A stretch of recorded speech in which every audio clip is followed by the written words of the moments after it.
और एक कुछ कर देंगे, ठीक है? भाई जैसे नार वाला सच चाहिए, अगर होते होते दुगो और सच चाहिए।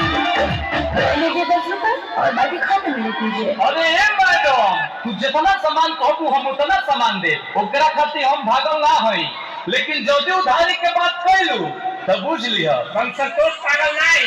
एक बारू होतने मांगो तारू होतने, होतने पैसा में सामान रे बुकाटो, होतने पैसा में सामान रे बुकाटो। जाने तू कि हम ग्रेजुएट हो नहीं।